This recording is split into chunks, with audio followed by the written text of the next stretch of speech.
40대 50대 이후에 내가 100살까지 어떻게 살아야 될지 알려면 가 을 가져야 된다라고 얘기를 했어요. 너무 오랫동안 직장을 다녔거나 아니면 오랫동안 일을 하지 않았으면 내가 일어나는 방법을 모르잖아요. 자기를 일으켜 세우는 것, 이게 뭐냐 하면은 대표님, 50대 직장인은 또 이런 고민을 하고 있습니다. 50대인 지금 인생을 헛살았다는 걸 깨달았습니다. 당장 다음 달부터 이 일을 그만두게 되면 어떻게 될까? 이렇게 생각을 해보면 눈앞이 깜깜해집니다. 정말 열심히 살아왔지만 막상 성적표를 까보니 또 뭐 하나 된 게 없다는 걸 느꼈어요. 일만 하느라 이렇게까지 무지하게 살아온 제가 한심하고 또 이런 고민을 이제서야 하는 게 어이가 없습니다.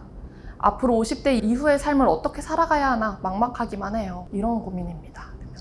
이거 진짜 되게 심각하게 우리 봐야 되는데요. 50대 직장인이면 이제 사실은 인생을 헛살았다라는 걸 뭘 깨달아. 자꾸만 그렇게 자기를 늘 마이너스 평가를 하려고 하시지 말고 좋은 거 평가하세요. 50대까지 사는 동안 그래도 먹고 살았잖아. 큰일 했지. 애들 키웠잖아. 큰일 했지. 직장 다녔잖아. 여태까지. 그것도 엄청 인내한 거잖아요. 한 직장 다니고 뭐 여러 직장을 다녔어도 늘 출근을 했다는 것 자체가 되게 훌륭하고 인내 있고 좋은 사람이에요. 근데 이제 한 가지는 뭐냐면 우리가 이걸 보셔야 돼요. 세상의 전체적인 변화 속도보다 개인의 변화 속도가 늦어요, 요새. 세상이 개인보다 훨씬 빨리 변해요. 예를 들어 디지털 속도 같은 거 보면 개인이 따라잡을 수 없을 만큼 변화하고 있죠. 무서울 정도예요. 무섭죠. 그러니까 이제 AI니 뭐 이런 거 보면 너무 무섭죠. 그 인간 수명도 AI 때문에 엄청 빠르게 늘어나고 있어요. 진짜 30년 전에는요, 상가집 가서 70에 돌아가셨다 그러면 잘 살다 가셨다 그랬어요. 요새 상가집 가는데 누가 70에 돌아가셨어. 암 아니면 교통사고 아니면 70에 갈 수가 없죠. 이렇게 변한 거예요. 그러니까 우리 라이프 스타일이 굉장히 빠른 속도로 변하는데 우리가 그걸 못 따라잡는 거예요. 왜냐하면 세상 속도가 하도 빨라갖고 우리가 인지하고, 그러니까 우리는 먹고 살고 막 이러냐고 정신없이 살다 보면 세상이 변한 걸 뒤늦게 깨닫는 거죠. 자기가 닥쳐야. 그러니까 예를 들면 뭐 50이야. 지금 은퇴해야 되잖아요. 55세에서 60 사이에 거의 다 은퇴거든요. 근데 은퇴하고 나서 깨닫는 거예요. 내가 앞으로 40년 더 살아야 되는구나. 50년 더 살아야 되는구나를 은퇴 가까이에 대해서나 깨닫게 되는 거예요.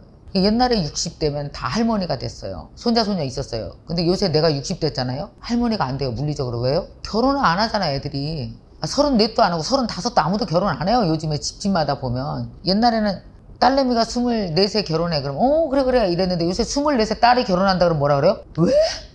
미쳤어? 왜 가? 이러잖아요. 아무도 결혼 안 한다고요.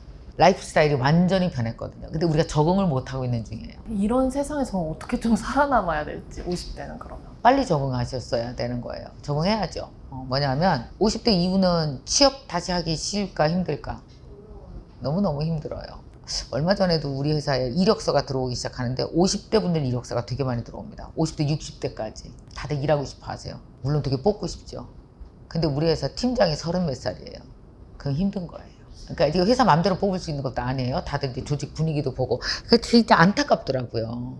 그러니까 영화 인턴에서 같은 일은 왜 영화를 만들었겠어요? 50대 분들은 어차피 스스로 먹고 살아야 돼요. 취업하기는 힘들잖아요. 그러면 이제 그동안 직장 생활 한 거를 토대로 누군가를 가르칠 수 있거나 아니면은 장사를 할 수 있거나, 말하자면 이게 원래 직업의 기본이 교환 가치잖아요. 세상에 직업은 두 가지가 있습니다. 그 회사가 원하는 시험을 봐서 그 회사에 들어가서 그 회사에서 일해주고 다 같이 1000억을 벌은 후 400, 500씩 나눠 갖는 방법이 있어요. 그죠? 그런 걸 뭐라고 불러요? 샐러리맨이라고 그러죠.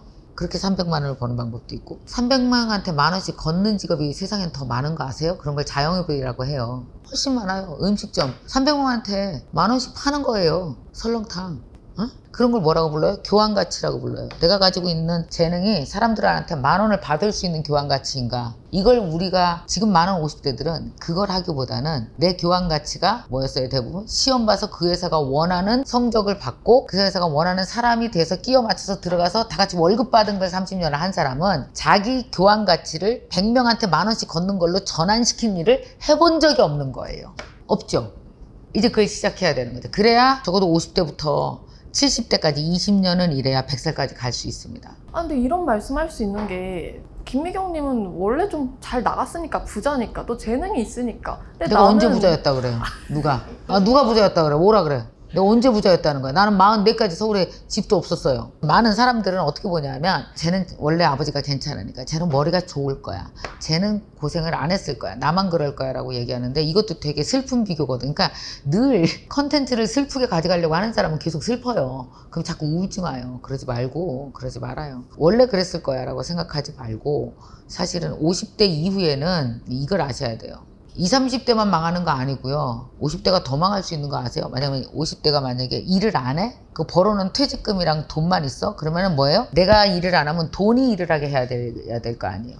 세상에 돈이 일하게 하는 게 가장 위험한 거 아시죠? 위험하잖아요. 주식이니까. 돈이 날아가지. 근데 내가 일하는 건 위험해? 안 위험해? 안 위험하죠. 출근하면 되니까. 아니면 내가 어디 영업을 해서라도 사람들한테 이걸 팔아서 10,000원씩 남기면 되니까. 이게 가장 안 위험한 방법이에요. 근데 50대 위에 일을 안 하면 되게 위험한 방법을 써서 그 돈을 다 날릴 수도 있어요. 그래서 일을 하시는 게 맞고요. 일을 하는데 다른 회사에 취업이 안 돼서 자꾸 좌절하지 마시고 취업이 안 돼서의 좌절을 할 수 있는 확률은 20대보다 50대, 60대가 훨씬 높을 거 아니에요. 그러니까 뭔가 영업을 하시건 판매를 하건 직접 재배를 해서 팔건 어쨌든 자영업 체제로 갈 수밖에 없습니다. 5, 60대는 아니면 누굴 가르치건 뭐 이걸로 가야 돼요. 그러니까 내가 가지고 있는 재능, 내가 가지고 있는 어떤 기술, 뭐가 됐건 하고 싶은 것을 내가 하고 싶은 걸 50명한테 10,000원씩 걷으면 50만 원이잖아요. 이걸 먼저 테스트, 교환가치 테스트를 시작하셔야 돼요. 그걸 지금 내가 회사에 그래도 있는 동안 지금부터 테스트를 해야 된다는 말씀이실까요? 회사에 있는 동안도 얼마든지 공부할 수 있죠. 되게 교환가치 만들려면 반드시 그 전에 1, 2, 3년 공부가 들어갑니다. 다른 공부해야 되잖아요.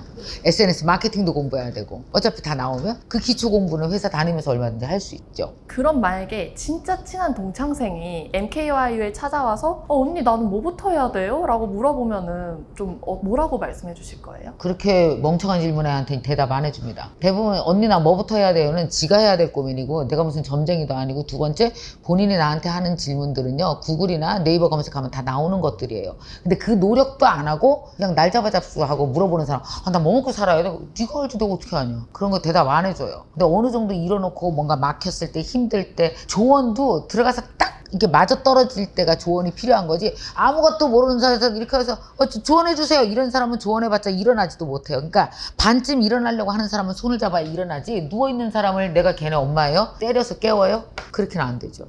제일 좋은 거는 체질을 바꾸는 게 필요해요. 뭐냐면 아까도 얘기했지만 제가 이런 얘기 했어요. 40대 50대 이후에 내가 100살까지 어떻게 살아야 될지 알려면 자기 주도성과 경쟁력을 가져야 된다라고 얘기를 했어요. 너무 오랫동안 직장을 다녔거나 아니면 오랫동안 일을 하지 않았으면은 내가 일어나는 방법을 모르잖아요. 그래서 제가 훈련시키는 건 나는 일어나는 것부터 훈련을 시켜요. 자기를 일으켜 세우는 것. 이게 뭐냐 하면은 나는 혼자서 주도성 있게 내 인생을 살아갈 수 있는 사람이야 라는 자신감이 생겨야 되거든요. 그 자신감이 말하자면 자본이에요. 자본. 인생 자본이 자신감이거든요. 자신감이 떨어지면 아무것도 못해요. 일주일 내내 뭐 하냐면 BOD를 실천해야 돼요. BOD가 뭐냐면 B는 being, O는 organizing, 그리고 D는 doing이에요.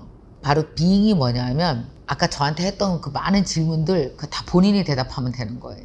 난 40대 어떻게 살아야 되지? 남들은 다 이룬 것 같은데 왜 나만 이렇게 안 풀려? 이거 지가 대답해야 되는 거예요. 왜냐면 자기가 대답하지 않으면 불만은 사람을 뛰게 만들지 않죠. 문제를 해결하지 못하죠. 내 나이 때 모든 사람들이 다 조금씩 힘들어. 나는 나를 응원하고 위로하면서 나는 갈 거야. 이거 본인이 결정해야 되거든요. 이거 비잉의 시간에 철학자의 모습으로 비잉을 해야 돼. 존재에 대해서 대화하고 그 다음에 자 나는 꿈을 갖고 그래도 내가 지금 45세인데 직장에서 나가서 55세부터는 난 이런 일을 할 거야. 그래서 앞으로 10년 나는 이런 공부를 매주 주말에 하고 있을 거야. 이런 네트워크를 만들고 있을 거야. 라는 계획 머릿속에 생각한 게 있어요. 그리고 더불어 나는 아이들이랑 되게 친하게 지내는 아빠가 될 거야. 그럼 어때요? 엄마가 될 거야. 그러면 다이어리를 써요. 그러면 생각만 하면 안 되죠. 생각만 하면 어때요? 아무리 좋은 생각도 3일 전에 했던 좋은 아이디어 다 까먹잖아요. 자, 나는 이렇게 10년 후를 준비할 거야. 그러면 그런 걸 뭐라고 그러냐면 내 꿈을 미라클 리스트라고 불러요. 그 미라클 리스트가 오거나이징 돼서 스케줄 안에 반드시 들어가야 돼요. 그래서 내 꿈이 들어가지 않는 스케줄 있죠. 뭐 은행 가기, 동사무소 가기 이런 건 노동자 리스트예요. 미라클 리스트를 만들어서 그걸 했는지 매일 체킹해 나가요.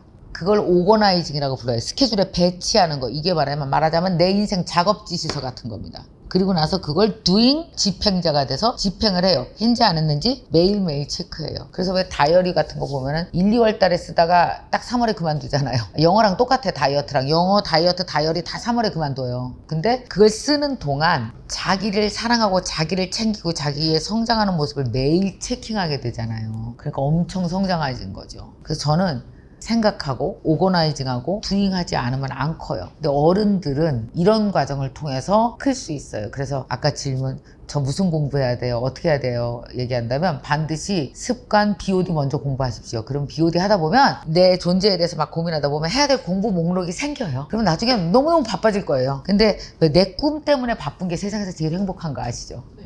그게 세상 제일 행복하잖아. 그렇게 행복한 30, 40대, 50대를 보낼 수 있어요. 대표님도 20년을 무명으로 계셨잖아요. 네. 그때 이 다이어리를 계속 쓰신 거예요, 그러면? 저는 거의 30년 동안 썼죠. 옛날에 20년 전 거 보면 내 결심들이 되게 많이 쓰여 있거든요. 절실했던 어느 날 돈에 대해서도 써 있고 내 커리어에 대해서 써 있고. 근데 정말 웃긴 거는 내가 옛날 다이어리 이렇게 보잖아요. 그러면 내가 옛날에 썼던 대로 다 됐어요. 마치 예언처럼. 나는 이런 사람이 될 거야. 그럼 그런 사람이 되었어요. 왜 그런지 알아요? 썼으니까 잊어버리지 않고 계속 했으니까요. 안 썼다면 기억하지 못했을 거고 해내지 않았을 거예요. 루틴하게 살다 보면 까먹잖아요, 사실. 썼던 문구 중에 가장 기억 남는 문구 있어요. 그러니까 대표님의 꿈? 넌 해낼 거야. 그렇게 늘 말해줬었어요, 나한테. 강사 생활을 30년 넘게 지금도 정말 왕성히 활동하고 계시잖아요. 근데 저는 이런 생각도 들었어요. 좀 대표님처럼 이렇게 돈이 많고 영향력도 있으면 나는 한 4, 5시에 안 일어날 것 같은데? 하는 생각도 들었거든요. 왜 요즘도 그렇게 4, 5시에 일어나서 다이어리를 쓰며 살아가시는 거예요? 그 원동력이 어디서 나오는 거예요? 아니 지금의 나도 예쁘고 소중하니까요. 20대 때 나는 소중해서 키워도 되고 50대, 60대에 나는 그냥 할머니라 내쳐둬도 돼요? 꿈 다 이루신 거 아니었어요? 꿈이 돈의 액수가 아니거든요. 꿈이 아파트 사이즈가 아니거든요. 꿈의 사이즈는 내 사이즈거든요. 김미경의 사이즈라고요. 김미경이 더 나은 인간이 되고 싶은 게 이게 어떻게 끝나요, 죽을 때까지. 넌 이만하면 됐으니까 그냥 가만히 있어가 되냐고요.